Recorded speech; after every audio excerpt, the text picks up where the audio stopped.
Vamos haciendo mejor, para que no salga una especie de charla media sonsa y media larga, ¿ya? Vamos más bien conversando. Yo digo cosas, ustedes me preguntan y yo les vuelvo a responder, y sí, claro, mucho más bonito, mucho más arrogante ese asunto, ¿ya? Para que no parezca que yo soy un sabelotodo, que no lo soy. Sí, no, eso es verdad, en el teatro de títeres en general se conoce muchísimo más todo lo que es, digamos, en el Oriente, fundamentalmente China, India, Japón, luego tenemos Tailandia, Malasia y todo eso. Y, por supuesto, Egipto por el otro lado, entonces hacia el Mediterráneo, Egipto y Grecia, ¿ya? Egipto, Grecia y Roma, son los tres que van. Pero de todo esto, el que menos se conoce, por lo menos acá, para nosotros, es Grecia. Y es un poco raro y es un poco extraño porque, ¿qué sucede? Que generalmente las artes en general en Grecia tuvieron un desarrollo muy grande. Y digo las artes en general, no solo el teatro de títeres, sino las artes en general, dentro de eso que ustedes deben conocer, el teatro en especial.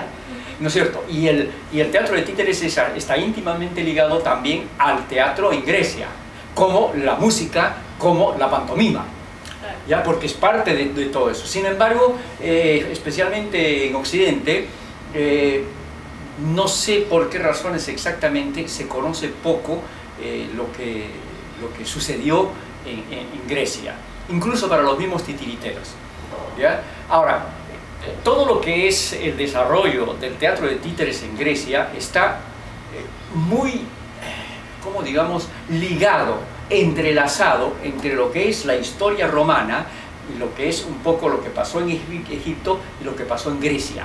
Hay una interrelación. ¿Por qué? Porque la cultura es así, porque la cultura va y viene, se mezcla, se encuentra. Incluso los fenómenos culturales, los dioses, ¿ya? Se intercambian, se prestan, se dan, se vuelven a encontrar, ya que eso pasa con la cultura romana y cultura griega. Hay nombres que se repiten acá, que no se repiten allá, que se dan de otra manera, hay mitos que se dan de un lado y se dan al otro. Entonces, todo depende, está ligado a eso. Ahora, el origen del teatro de títeres para los griegos se da en aquella famosa, que eso también es un poco para todos los titiriteros, no solo para los griegos, en la caverna mustariense. ¿Qué es lo que sucede acá? ¿No es cierto? Que el hombre, al descubrir el fuego, se mete a la caverna para protegerse, y al tener el fuego, inconscientemente, sin darse cuenta, descubre algo que es insólito para ellos. Primero, la sombra de una mano, ¿sí?, en la pared de la caverna. Al descubrir eso, para ellos es un descubrimiento enorme, extraordinario, ¿no es verdad? Porque ellos no estaban acostumbrados a eso hasta antes del fuego. Ellos no podían ver reflejada lo que pasaba con su actitud. Entonces, pero inmediatamente sucede otra cosa que es mucho más grande todavía, que es un hombre pasa y el otro ve la sombra del hombre que pasa. Entonces ahí viene, decimos nosotros, nace el concepto de lo que sería el teatro de títeres. ¿Por qué? Porque estamos descubriendo dos cosas importantísimas, que son la forma y el movimiento. Ahí nace el teatro de títeres como concepto general.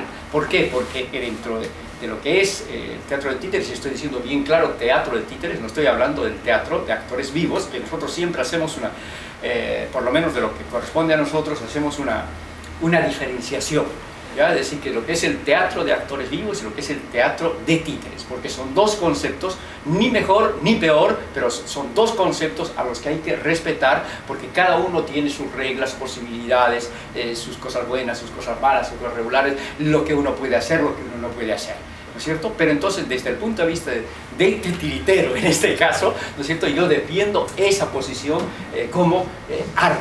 Porque ¿qué pasaba? Que el teatro de títeres normalmente, hasta hace unos cuantos años, y no tan lejanos, el teatro de títeres no era considerado como arte, era considerado una colita chica de lo que el teatro hacía. Quienes no podían hacer teatro hacían títeres. Entonces era un problema muy grande para los titiriteros.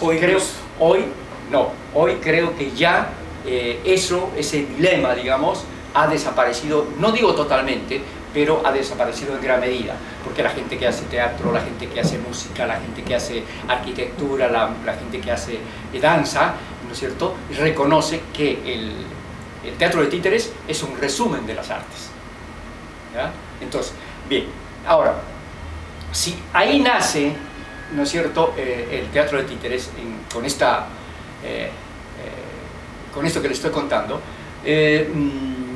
Ahora, en toda la antigüedad, en todas las culturas antiguas de gran tradición cultural, como es la oriental, China, la India, que tienen mucho que ver con el desarrollo moderno del teatro y de otras artes también, pero fundamentalmente del teatro, tiene una relación muy grande con lo que es, digamos, primero las formas antropomorfas, ¿no es cierto? Y ahí empieza a darse, digamos, las relaciones en cada uno de los países, porque más o menos se repiten, y estas formas antropomorfas tienen que ver con ¿qué? Tienen que ver con la fertilidad, tienen que ver con la reproducción, que son cosas antiguas que se van dando. Para eso se empiezan a hacer imágenes que inicialmente son hieráticas, que tienen una forma, ¿no es cierto? Es una escultura que no tiene movilidad, pero se va a dar en cada una de las culturas antiguas, ¿ya? Posteriormente, ¿qué es lo que sucede? Esas culturas, esas formas empiezan a desarrollarse y se empieza a dar lo que es la estatuaria móvil. Y sucede, y yo no quiero quedarme solamente en Grecia, aunque Grecia tiene un desarrollo específico y particular, pero también se va a dar en China, también se va a dar en Egipto, ¿ya? Y también se va con los romanos. Entonces empieza a desarrollarse lo que es la estatuaria móvil. ¿Qué quiere decir esto? Que se empieza a dar movimiento a esas estatuas. ¿Con qué motivo se empieza a dar movimiento? Porque ya la carencia de comunicación con el desarrollo de los pueblos, de la cultura, empieza a no ser positiva frente al pueblo. Entonces el hombre que está por acá arriba, ¿no es cierto?, que es el que siempre hay alguien que dirige, siempre hay alguien que manda, ¿no es verdad? Entonces empieza a buscar las formas de impresionar más al pueblo. Y entonces ahí empieza a encontrar la estatuaria móvil y empieza a darle movimientos a esas estatuas que inicialmente eran rígidas. Y dentro de eso hay, por ejemplo, en Grecia lo que se llama la escuela dedaliana. Ustedes después podrán investigar de qué se trata, pero ahí con la escuela dedaliana hay una famosa Venus negra, que es a la primera que le empiezan a dar movimiento como si fuera ya inicialmente un títere. ¿Por qué? Porque al ponerle a la espalda le empiezan a poner y los brazos para poder mover y las piernas, que inicialmente casi no tenían piernas, aquellos otros tipos de estatuas, empiezan a tener y empiezan a darle movimientos. Ahora, ¿cómo se empieza a dar movimientos a estas estatuas ahí? Se empieza a dar el movimiento, inicialmente es interesante. Es interesante, porque estas estatuas, bueno, y aquí hay otra cosa importante, que se empieza, en Grecia se llama neuropaste, o neubrapaste, se llama al que maneja, la traducción sería movedor de hilos, ¿ya? Entonces, este hombre es el que va a dar movimiento posteriormente y se va a convertir en el titiritero después, ¿no es cierto? Pero acá, entonces, ¿cómo se hace que se muevan esas imágenes? Y algunos dicen que ese movimiento inicialmente no es real, es una cuestión de impresión, ¿ya? Y otros dicen que no, que es real. Ahora, ¿cómo se daba ese movimiento? Dicen que se hacía que por dentro de esa imagen o de esa forma, de ese cuerpo, ¿no es cierto?, se ponía mercurio. El mercurio, al dilatarse y tener las formas de los brazos y las piernas con una especie de ligazones que podían dilatarse, porque el mercurio al moverse, al girar por dentro, daba unos leves movimientos. Ahora, ¿cómo se hacía para que ese mercurio se dilatara y se moviera? Esa es la gran pregunta, ¿ya? Entonces, ¿qué podía ser con un mechero? O sencillamente el ambiente, ¿no es cierto? Porque el ambiente nunca es estático, nunca está un solo tiempo, sino hay calor ahí y todo el asunto, ¿ya? Y entonces puede ser que es eso. Posteriormente, esas estatuas ese movimiento que empieza a ser impresionante, pero no tanto, porque todo ser humano se acostumbra a lo que va a ver paulatinamente. Hoy para mí esto es un descubrimiento enorme, ¿no es cierto? Mañana eso ya no representa nada, porque ya me acostumbré, ya está internalizado. Entonces siempre se va buscando cosas nuevas para impresionar a la gente. Entonces después de eso empieza ya lo que se llaman las imágenes con resortes. Y se hace empieza a poner resortes y que llegan hasta nuestros días. ¿Ya? Y eso va evolucionando a través de la Edad Media, llega ya a Europa, llega a Francia, Italia, Alemania, entonces especialmente España, por ejemplo, Italia, que son donde ya vas a encontrar tú, por ejemplo, en la Edad Media, las imágenes que son enormes, imágenes que son con movimiento. ¿Para qué? Para utilizar dentro de la catequesis, la religión y el convencimiento religioso que hay ahí. ¿Ya? Eso es como resultado de todo esto. Ahora, en el teatro de títeres en Grecia se supone que ha sido importantísimo. Ha sido tan paralelo como el desarrollo del teatro en general. Ha tenido sus idas y venidas. En esto del teatro tienen algunos momentos en que también tiene sus problemas en Grecia el teatro como texto, cuando se tiene que hablar y cuando se tiene que decir cosas, lo mismo pasa. Y entonces ahí se empieza a mezclar la historia del teatro con el del teatro de títeres, porque hay una época en que, por ejemplo, el teatro de títeres, ¿qué tipo de muñecos inicialmente comienzan a utilizarse? Son lo que se llama un títere a tringle. ¿Qué es un títere a tringle? Un títere a tringle es ese que está ahí, ¿ya? Que es un títere siciliano, que también viene ahí. ¿Qué significa un títere a tringle? Es que en la cabeza tiene una vara para dirigir el movimiento. Y no tiene, este es moderno, ¿verdad? Ya no tiene ningún aditamento ni a las piernas ni a los brazos. Simplemente es así. ¿De qué están hechos estos primeros muñecos? Los primeros muñecos están hechos de barro cocido, fundamentalmente, pero también pueden estar hechos de madera.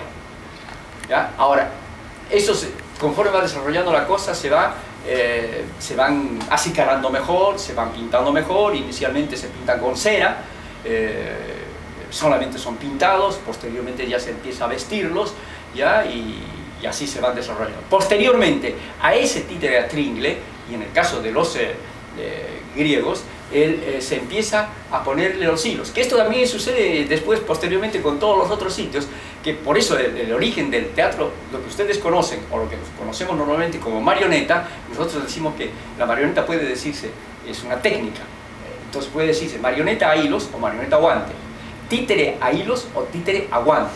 Entonces, por eso, porque a veces se hace conceptos excluyentes, se dice que la marioneta es una y el títere es otro, y eso no es cierto.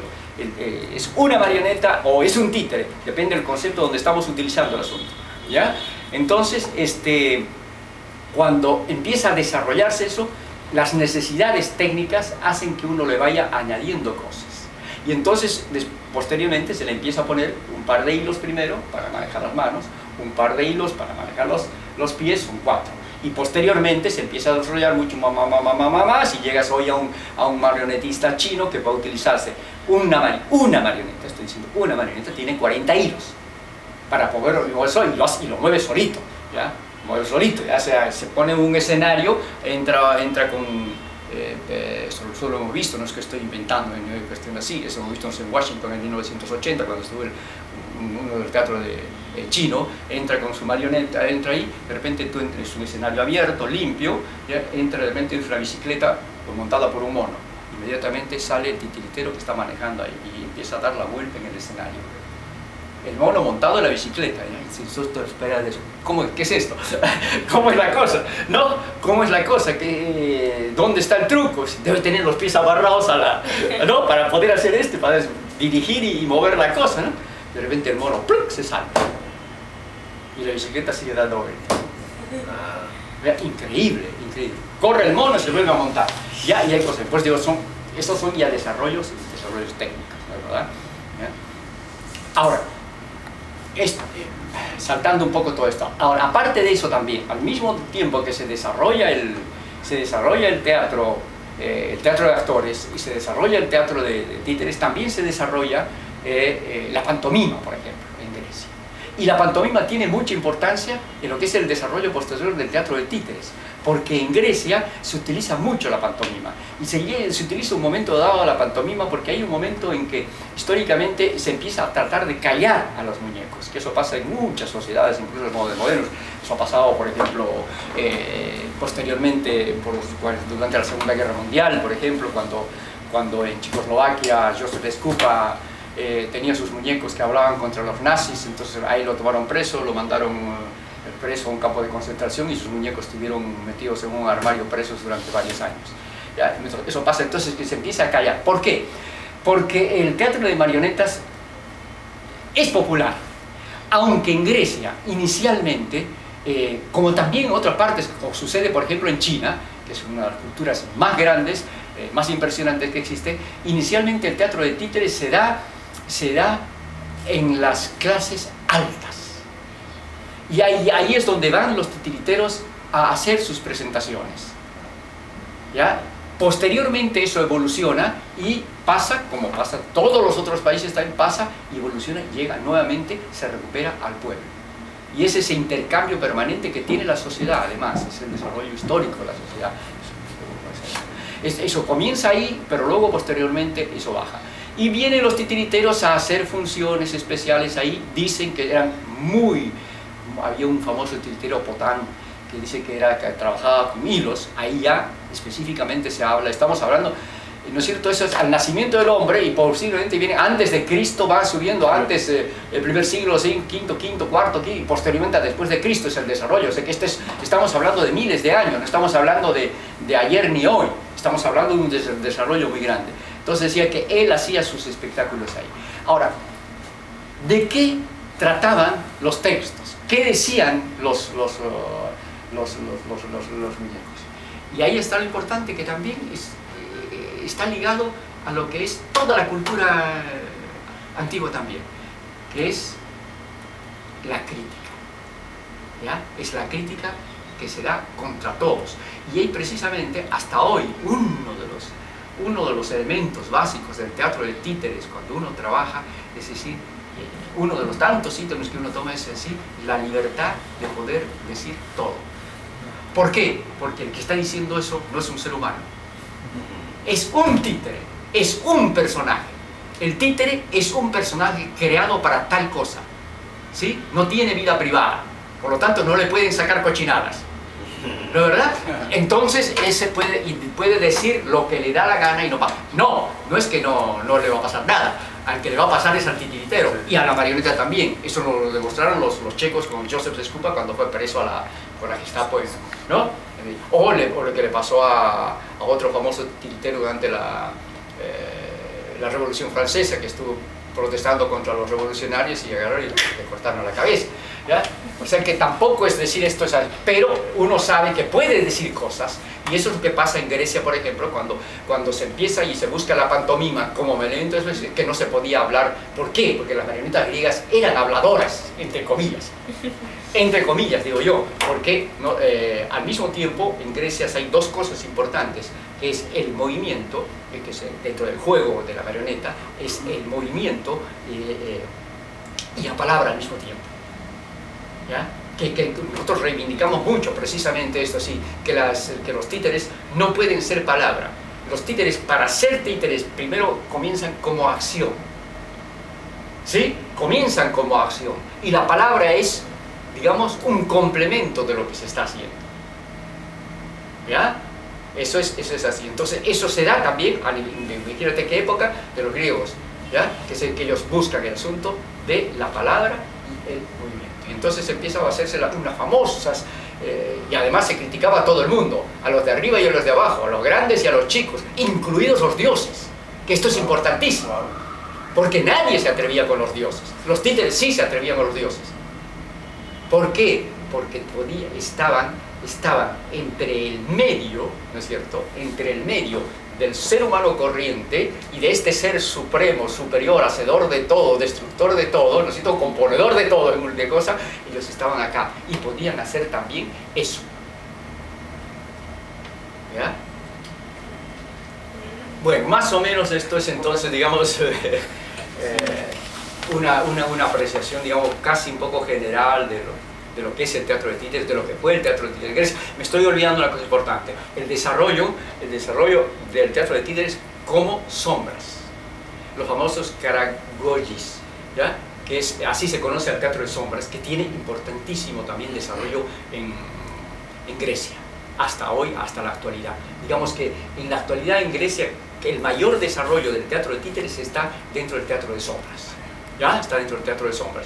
Aunque también el teatro de sombras se desarrolla mucho en China, en Japón, todo lo que es el Oriente Medio, Tailandia, Malasia, y todo, Persia, todo eso también se desarrolla. Pero hoy en la actualidad es importante, me estoy olvidando también Turquía, ¿no? Que Turquía y Grecia están muy pegaditos, históricamente tienen una serie de conflictos el asunto. Y sin embargo, por ejemplo, se conoce mucho de lo que es la cultura en el teatro de títeres turco y no se conoce mucho de lo que los personajes que son de los griegos, ¿ya? El teatro turco es muy conocido por uno o dos personajes que existen, ¿no? Que hay, bueno, eso es otra cosa. Yo leí en un artículo también que encontré en internet que, bueno, que tiene que ver también con el origen del títere más o menos, o cómo es que comienza el títere a relacionarse con las personas.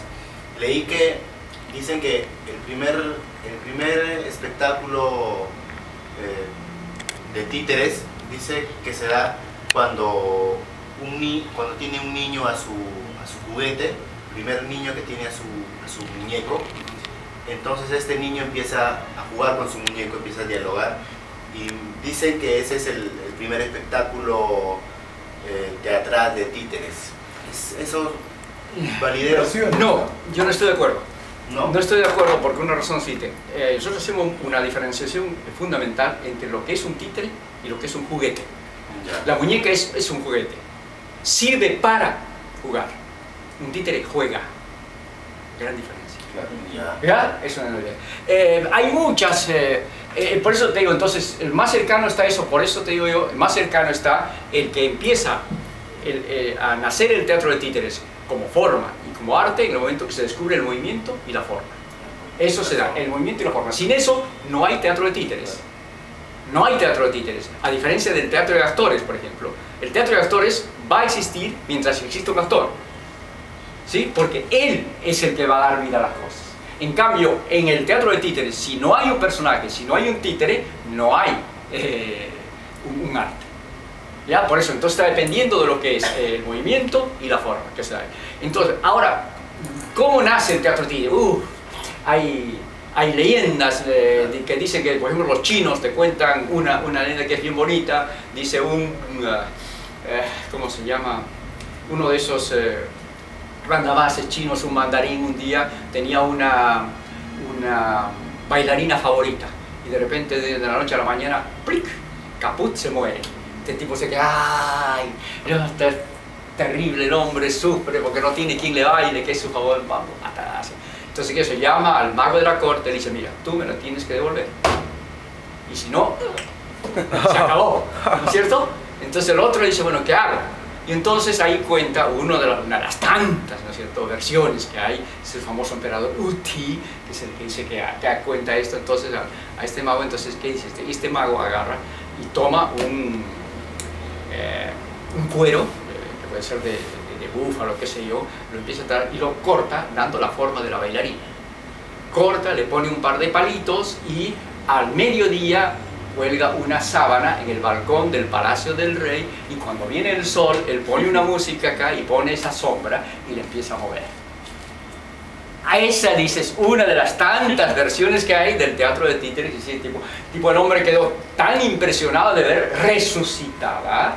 Eso es lo importante acá, ¿no es cierto? Resucitada, está viendo viva.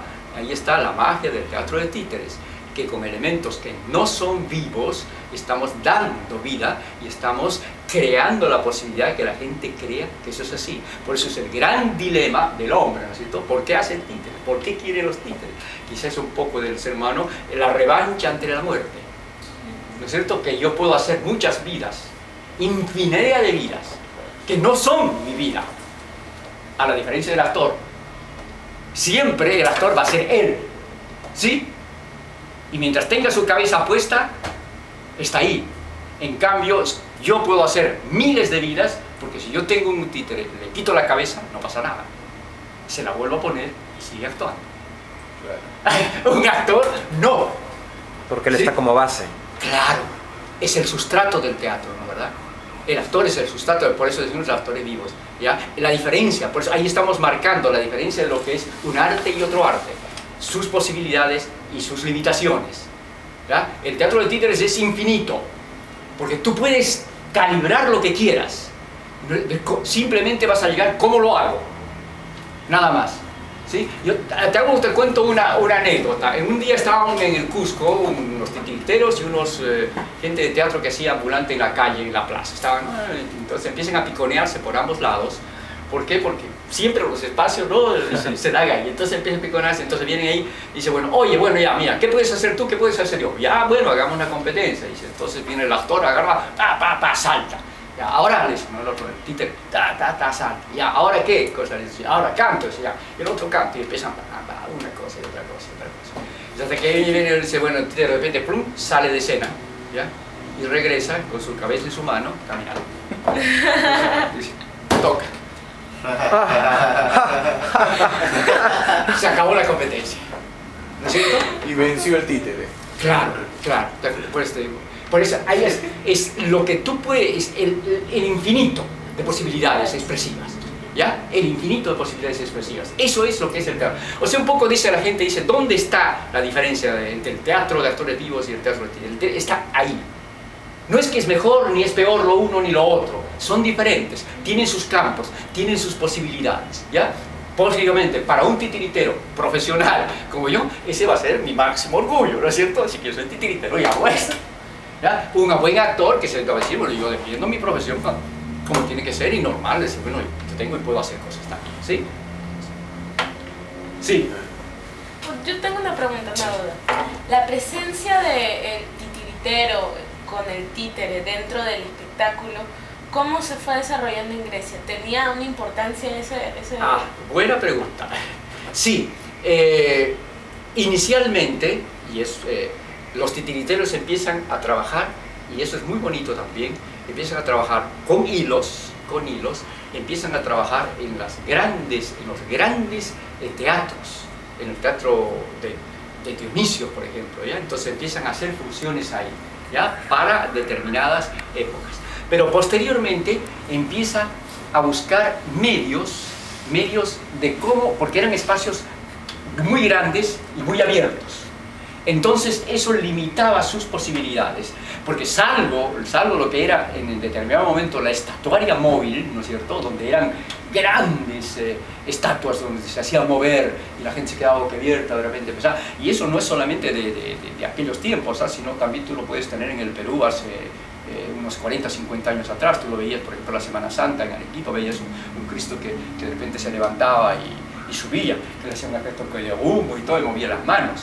Lo podías ver acá en Huaraz, acá cuando hay un Cristo que mueve los brazos, mueve las manos, y qué sé yo, para dar la sensación de vivo, ¿no? Entonces, que posteriormente eso, entonces llegan a buscar espacios más pequeños, formas más pequeñas para hacer. Y entonces ahí es que ellos empiezan a encontrar lo que posteriormente se va a llamar el castellet, el castillo o el teatro que se conoce hasta hoy en la actualidad para el teatro tanto de hilos como de guante, que es el pequeño teatro. Y aquellos lo empiezan a hacer, las necesidades hacen que eso se desarrolle en el teatro griego, y después fundamentalmente todo lo de Grecia tiene mucha influencia en Italia, ¿ya? Tienen Italia, por eso de ahí salen, acuérdense que después sale, bueno, que tampoco es... No, pues la cultura es así, ¿ya? Si piensas en China también tienes el famoso saco guante chino, que después puede haber acá y en una exposición donde ustedes van a ver, que es un solo titiritero que está infundado, tiene todo acá dentro de su piso, tiene su teatrito aquí en su cabeza y tiene todos sus elementos acá y trabaja acá. Ese es el famoso saco chino, que es así, que después lo utilizan en forma moderna, lo utilizan los franceses, Jean-Paul Humbert, por ejemplo, lo utiliza, y los griegos también lo dan, ¿ya? Pero entonces ahí es que empieza a desarrollarse lo que se llama para nosotros el teatrín, que sería lo que sería el teatro. Ahora, eso ha evolucionado, ¿no es cierto? Ahora hay mucha gente que ya no hace con teatrino, sino busca la manipulación o la animación a la vista, y que ya son desarrollos distintos, ¿verdad? Ahora, el desarrollo del teatro de títeres es muy diferente, aunque está íntimamente ligado a lo largo de la historia, apareciendo y desapareciendo. En cada país va tomando determinadas características, ¿ya? Y así se va de un sitio de la India o de un Macus, se convierte en un Polichinella, en un Guignol, y así paulatinamente todos con parientes. Los muñecos son parientes y se van diferenciando en cada país por una forma de sombrero, una forma de vestido, la nariz más grande, una joroba y qué sé yo, y sin embargo son ahí. Pero aparte de eso, en cada país va tomando, en Japón toma una forma, en la India toma otra forma, en China toma otra forma, ¿ya? En Grecia toma otra forma. Cada uno van encontrando formas de expresión. Lo importante de todo esto es que primero al ser de corte elitista, digamos, posteriormente se convierte en una cosa totalmente popular, de origen popular, tanto que los titiriteros, a pesar de que se hace para arriba, para las culturas pudientes, digamos, generalmente el origen del titiritero es popular, generalmente. Sí, para nosotros el que maneja un ventrílocuo es un animador, pero no es un titiritero, porque siempre acuérdense que para la base fundamental del teatro de títeres, movimiento, acción. Si no hay movimiento y no hay acción, por lo tanto, no hay un desarrollo dramático. Al no haber un desarrollo dramático, no puede haber conflicto. Y si no hay conflicto, no hay obra, no hay contenido, ¿no es cierto? Entonces, es un muñeco parlante, muy simpático, bonito, con una persona, pero ahí queda. Tu pregunta me da pie a decir cómo hablaban los titiriteros en Grecia. ¿Ya? ¿Cómo se expresaban? Y aquí es bien bonito, dice, porque si los muñecos eran de barro, eran de madera, ¿no es cierto? Así, muy bien hechos, primero eran un poco grotescos, todo, pero eso va evolucionando y se van convirtiendo en muñecos muy bien hechos, muy bien terminados, muy bonitos. ¿Cómo se daba la palabra? Se utiliza, para ellos era importante esto, que la palabra tenía que coincidir, estar exacto con lo que representaba el personaje o el títere en este caso, ¿sí? El muñeco. Entonces, para eso ellos tenían lo que posteriormente se ha venido a llamar una lengüeta, que era una especie de pequeños pitos que podían ser de madera o de lata, ¿ya? Que se los metían en la boca. Y para cada personaje ellos tenían identificado uno de estos pequeños pitos. Y entonces con eso ellos se los metían en la boca y con eso hacían el sonido para ese muñeco.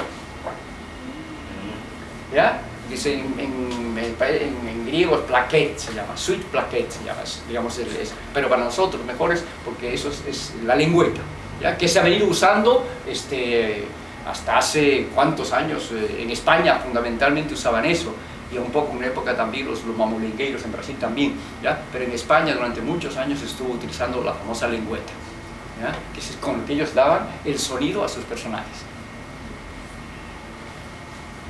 Ahora, avanzando más en el tiempo, ya en la actualidad y en nuestro país, el títere, ¿cómo está considerado? ¿Cómo cree usted que la gente ve al títere? Yo creo que el teatro de títeres en el Perú, estos últimos años, tiene un desarrollo interesante. A diferencia de cuando nosotros de aquí, en 1964, nos fuimos del Perú, y regresamos 7 años después, regresamos el 70. Y cuando nosotros regresamos a los 6 años, regresamos al Perú, y de cuando nos habíamos ido prácticamente no se había movido nada. Seguíamos exactamente haciendo 2 o 3 personas que habíamos hecho ahí, no había más nada en el Perú. Y teníamos grandes problemas de confianza, de reconocimiento, de defensa de la profesión, de saber qué queremos, para dónde vamos, qué hacemos. Entonces, cuando nosotros al regresar, después de eso, se empezó a mover mucho, digamos, a darle movimiento al teatro de títeres, y yo creo que años han pasado de eso, ¿no es cierto?, más de 40 años. Creo que la gente ha ido evolucionando. Hoy en la actualidad hay mucha gente joven que se está preocupando por el teatro de títeres, le gusta el teatro de títeres, está trabajando, creo que ahora en mejores condiciones que en las que nosotros comenzamos. Porque cuando nosotros comenzamos hace casi 50 años, 47, 48 años que estamos dedicados, el teatro de títeres aquí no había absolutamente nada, ¿cierto? Solamente había la necesidad de hacer, que tú querías hacer teatro de títeres y ahí paraba la cosa. Y entonces si querías ser titiritero en esa época, tú en este momento tenías que decir, bueno, si quiero ser titiritero tengo que preparar.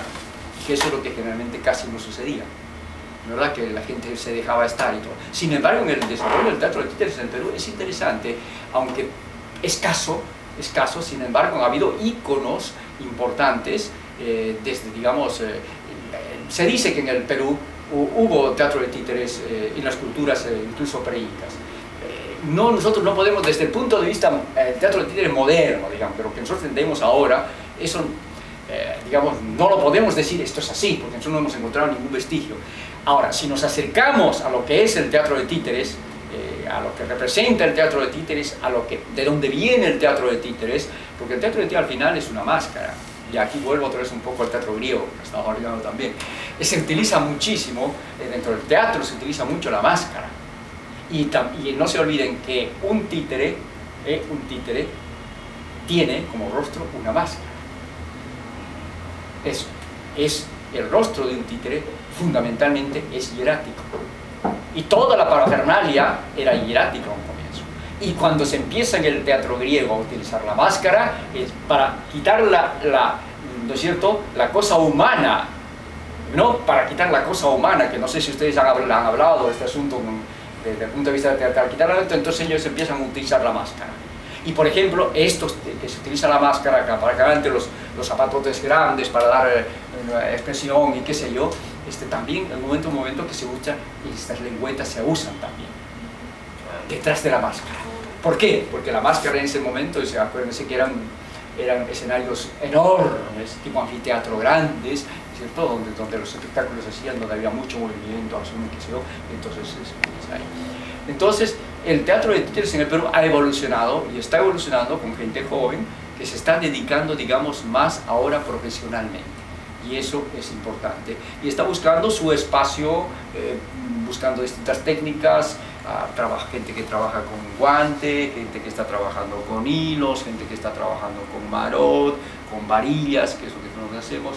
En el caso nuestro, por ejemplo, todos trabajamos hacia arriba, todos son los que son muñecos para arriba, nosotros no trabajamos hacia abajo, ¿no? Que nosotros fundamentalmente no hacemos hilos, sino muy eventualmente para algunas cosas, ¿ya? Pero nosotros todas las otras técnicas sí.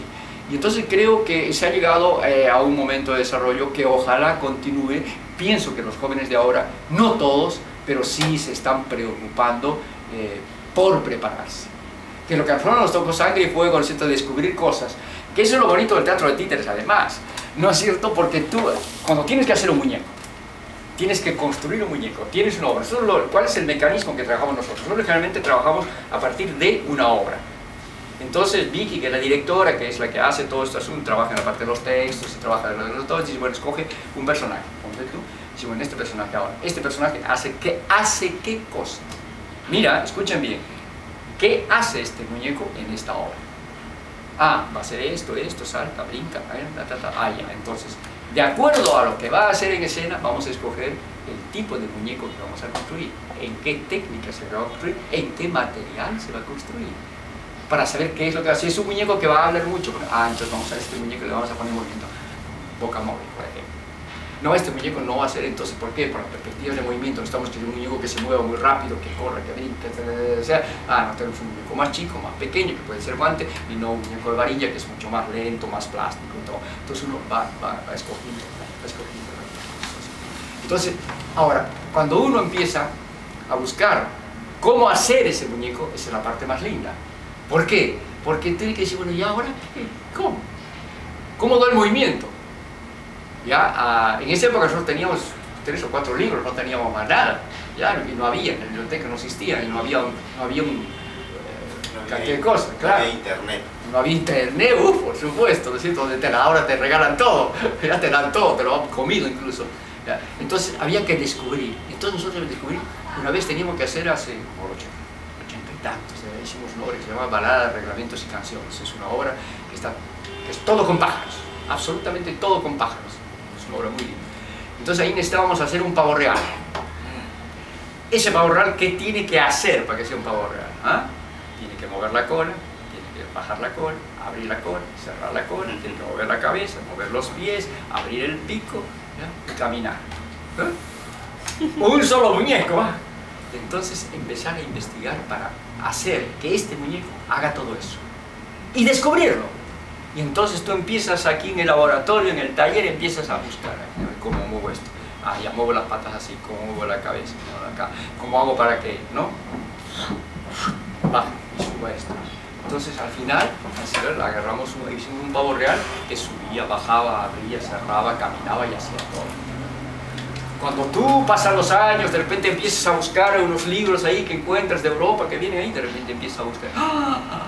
Dice, pero mira, ¿ya? Esto se podía haber hecho así.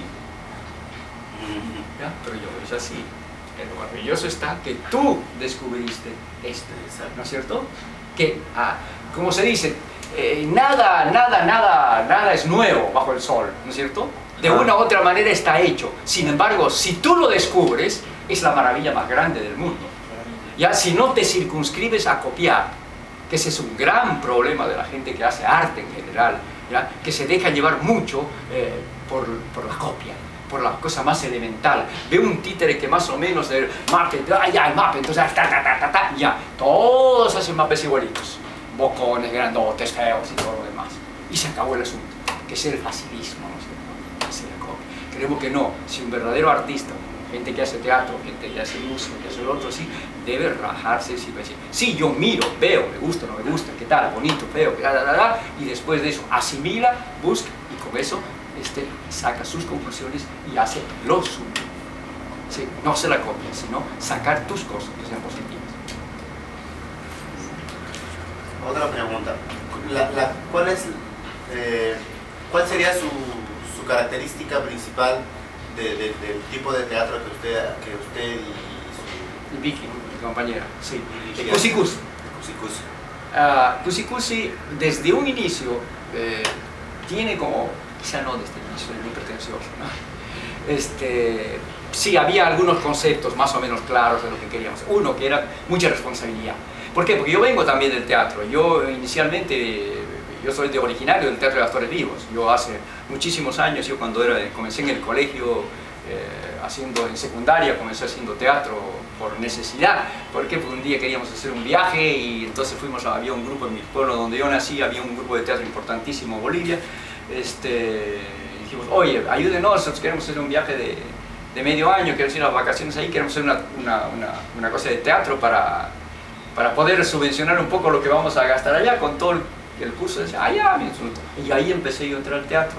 A raíz de esto es que yo después regreso a la gira y todo el asunto y me meto al teatro y empiezo a meterme en un grupo teatral Nuevos Horizontes que había en Bolivia y en ese momento, estamos hablando de los 50, vivíamos en comunidad, importantísimo desarrollo, había teatro, hacíamos obras, publicaciones, revistas, qué sé yo, prácticamente hasta el 60. Pero después de eso yo me retiro, estuve un tiempo en Chile y luego un día me encuentro con un amigo, pero a mí me gustaba más la cercanía con los chicos, ¿no? Entonces un amigo me encuentra y me dice, oye, era titiritero, me dice, me estoy yendo de viaje, ¿quieres venir? Ya pues, le digo yo, era jovencito, ya no todo de ahora. Vámonos, y nos vinimos. Y lo empecé ahí, a raíz de esto, por mi interés que tenía en los chicos y la posibilidad que me daba el teatro de títeres de acercarme a los niños, es que yo me meto a hacer. Y ahí, ese fue el momento clave, porque yo ahí me olvidé del teatro, entonces nunca más. Sí, todavía acá hubo unas pequeñas recaídas por necesidad, no haciendo teatro, sino haciendo televisión. Guácala, sí, es una caída. Bueno, pero después yo nunca más he vuelto, digamos, a ejercerlo, sino el teatro de títeres como función, ¿no es cierto? Pues, entonces, diríamos que a partir del 67, nosotros, el Cusi Cusi se forma en el 63, a partir del 67 empezamos nosotros ya a jugar, a actuar ya permanentes, sin parar. A partir de nosotros los organizamos en el 63, luego estuvimos viajando por Holanda Cities, investigando, viendo, conociendo, leyendo, viendo, porque yo creo que una de las mejores maneras que hay de aprender es, como en el caso nuestro, que nosotros no hemos hecho escuela de ninguna clase institucionalizada, es ver todo, leer lo que encuentres y lo que no encuentres, y que eso es lo que hicimos durante varios años, casi 3 años que estamos haciendo por distintas partes del mundo. Y luego a partir del 67 nosotros regresamos a Chile, nos radicamos en Chile y a partir de ese momento empezamos y no paramos hasta el día de hoy haciendo teatro de títeres. Entonces en Chile empezamos nosotros a descubrir ya, a ver exactamente qué es lo que nos interesaba como concepto del teatro de títeres. Y para nosotros empieza a ser muy claro que el teatro de títeres como arte debe jugar un rol fundamental dentro de la sociedad. No debe ser simplemente un divertimento. Entonces, este es un principio básico del que empezamos a trabajar nosotros en Chile, que posteriormente, cuando llegamos al Perú, se fue dinamizando, se fue ampliando. Porque además viene a este concepto, viene a añadirse uno, la identidad. Que nosotros, que este concepto ya lo teníamos, por eso es que Cusi Cusi se llama Cusi Cusi. Y el personaje es un indio andino, es un niño campesino, con su chullo y su poncho. Y el nombre es Cusi Cusi, que viene a ser traducción quechua, es muy alegre, ¿no es cierto? Cusi es alegría, o sea, muy alegre, ¿no es verdad? Aparte de eso, Cusi Cusi es el nombre de una arañita en Arequipa, la arañita de la suerte, ¿ya? Y además que la suerte. Entonces hay varias cosas que estaban. Entonces a nosotros nos interesaba la parte de la identidad. Por eso es que Cusi Cusi nace así como un niño indio, que es para nosotros es otra cosa fundamental dentro del concepto que entonces algo dentro tienes que cumplir dentro de la sociedad, pero aparte de cumplir dentro de la sociedad tienes que defender tu sociedad, tus conceptos, tu vida, tu cultura. Entonces a raíz todo esto empieza a desarrollarse ya a partir del 70, que nosotros regresamos al Perú, y 3 años estuvimos recorriendo todo el Perú, recorriendo absolutamente todo el Perú. Salíamos cada mes 15 días para recorrer provincias, pero todo por el campo, o sea, estuvimos trabajando con difusión de reforma agraria, que es una experiencia increíble, fundamental para nosotros, porque nos enfrentamos a público distinto en todas partes, no en las ciudades, no en la provincia, sino en el campo. Hacíamos funciones donde nos daba, claro, también son 70, ¿no?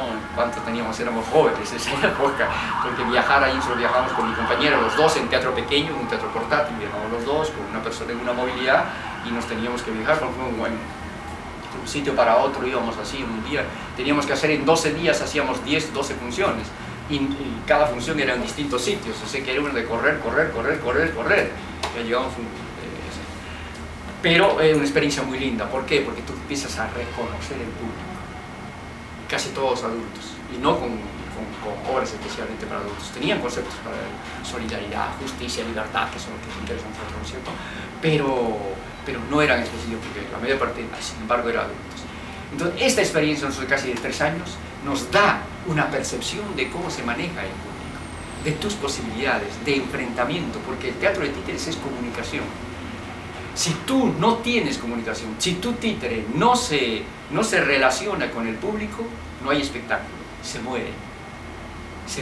Porque el público tiene que ver que este personaje que está acá arriba, que es un títere, de papel, de cartón, de lo que sea, esto tiene vida. Si ese muñeco no tiene vida, la gente no la vas a convencer de nada. Pero si ese muñeco tiene vida, vas a ponerlo patas arriba al hombre y no va a pasar nada. Y digo al hombre, no estoy diciendo al niño, sino estoy diciendo al hombre. Al decir hombre estoy tomando el concepto de niño, joven y adulto. Entonces, las posibilidades tienes tú con el teatro de títeres, movilizar la cosa. Entonces, teniendo eso, nosotros ya pensamos que los mensajes que tenía que tener el contenido de las obras de Cusi Cusi, que están ligadas, forma y contenido, debían ser valores. ¿Qué valores? Libertad, justicia, solidaridad, cooperación, ¿no? Que es lo que empezamos a trabajar. Por el otro lado, los que son los antivalores, que es racismo, exclusión, ¿la verdad? Que son los que esos son los conceptos sobre los que nosotros estamos trabajando a lo largo de nuestras vidas. Estos valores, estos conceptos se dan de una forma, con una cantidad en una obra, de otra forma en otra obra, ¿no es cierto? Pero se van dando alrededor de casi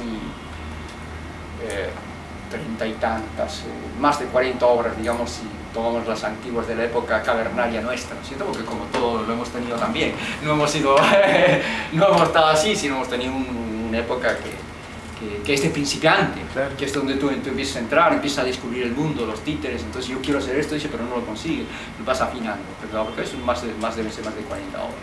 Entonces, pero aparte de eso, digamos, para cómo haces tu espectáculo ahí, eso es lo importante. Para nosotros es valor fundamental la acción, decimos nosotros, y la acción se da a través de la animación.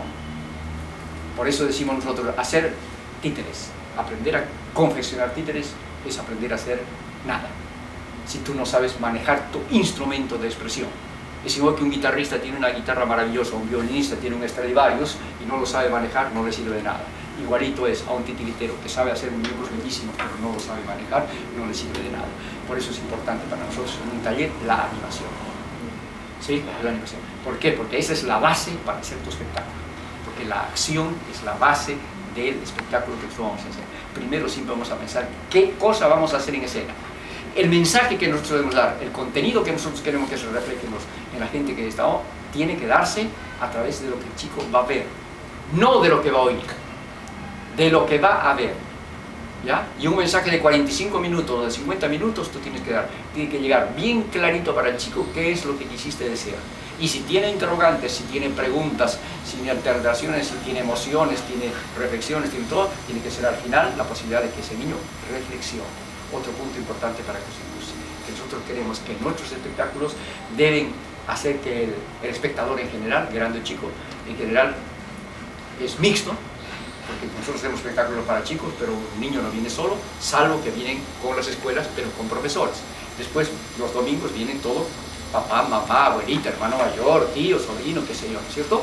Entonces el espectáculo que tú vas a hacer, ese mensaje que tú vas a hacer, esa apuesta que tú tienes que hacer, tiene que convencer no solo al niño, sino convencer al adulto. Pero tiene que convencer fundamentalmente al niño, porque si al niño no le gusta, no vuelve. El adulto a lo mejor sí, ¿ya? Pero, porque cualquier cosa, pero si el niño no le satisfizo el espectáculo, y eso lo tenemos nosotros por experiencia enorme, ¿ya? Que chicos que se han ido, que han regresado, ¿ya? Que se han vuelto, que sí quiere ser, ¿ya? Pero entonces tiene que ser, tiene que ser, lo cual te lleva a una responsabilidad artística y una ética profesional desde el punto de vista de titiritero profesional en este caso, ¿ya? Aparte de eso, tenemos nosotros, hay una integración de las artes en los montajes de músicos. Para nosotros es fundamental la música, para nosotros es fundamental la plástica, el color, el ritmo. Todo esto que está implícito en el teatro de títeres, porque se da, puesto el texto también, ¿no es cierto? Esos ritmos que se dan se juntan para hacer un espectáculo. Y eso es, digamos, ahora, desde el punto de vista técnico, Acusicusi no tiene problemas. Algunos titiriteros tienen, no problemas, digamos, tienen sus conceptos. Así, bueno, pues, dicen, utilizo guante, no uso otra cosa, ¿ya? Dice otro, no uso hilos, no utilizo otra cosa, o uso varilla y no uso varilla.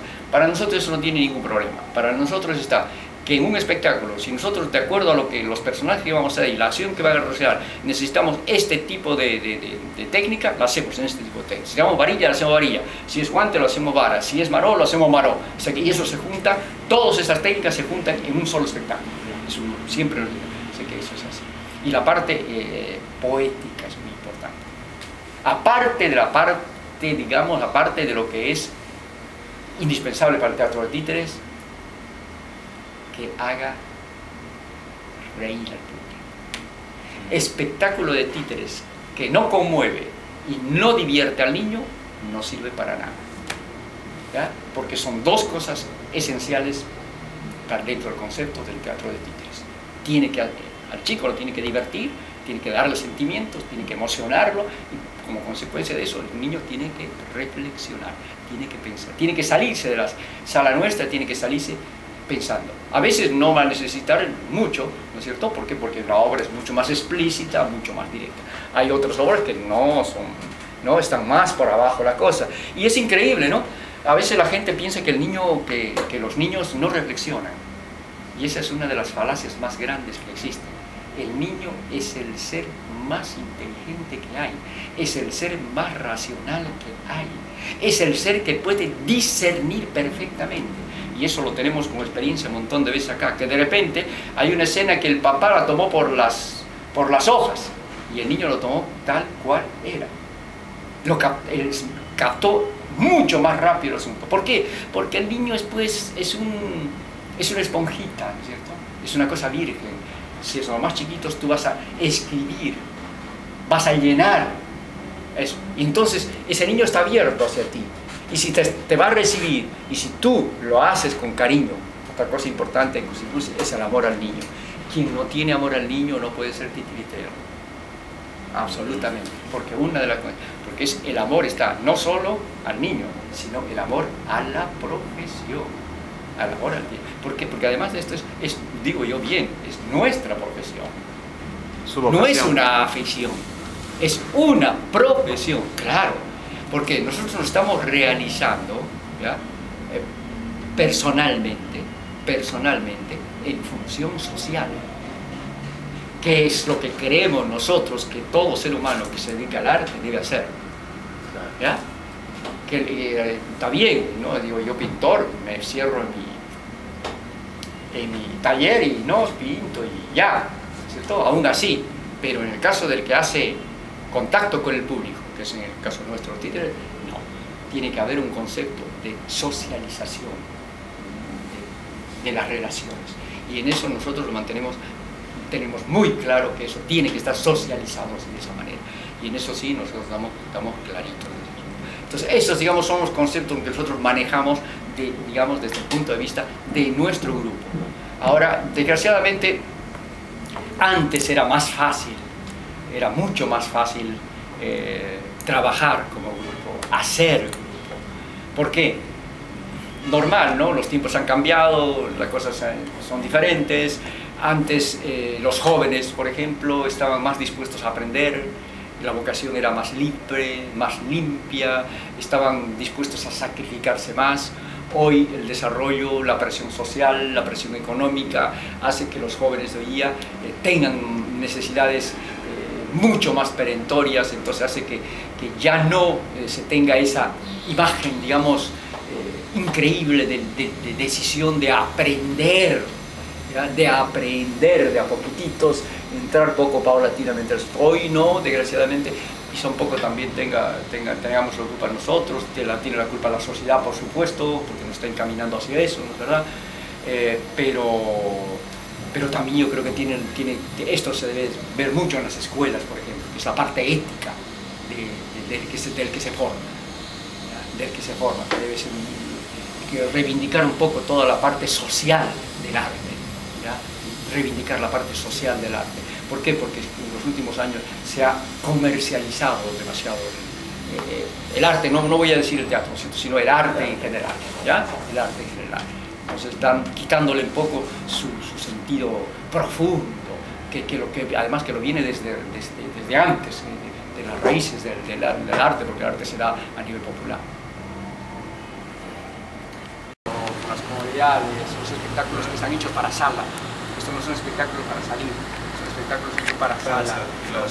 Entonces para 4 personas, entonces salir un viaje el año pasado fuimos a Colombia, entonces salir es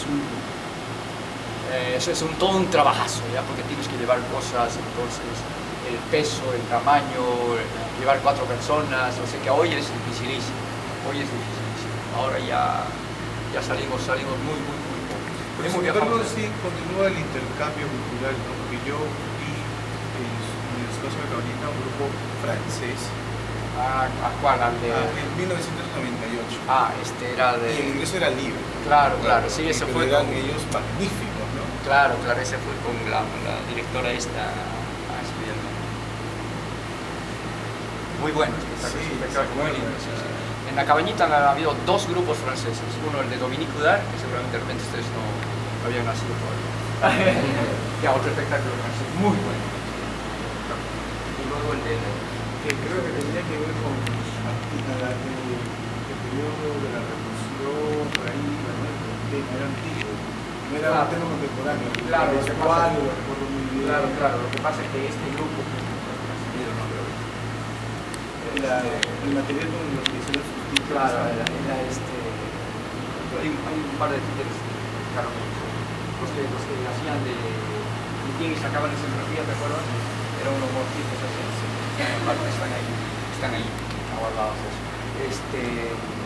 Sí, lo que pasa es que ellos tenían un concepto bien interesante, por eso les gustó mucho. Como hicieron el taller que hicieron con nosotros allí en el local de la Cabañita, fue lo último que hicimos en el 98, porque ahí votaron, tiraron la Cabañita en el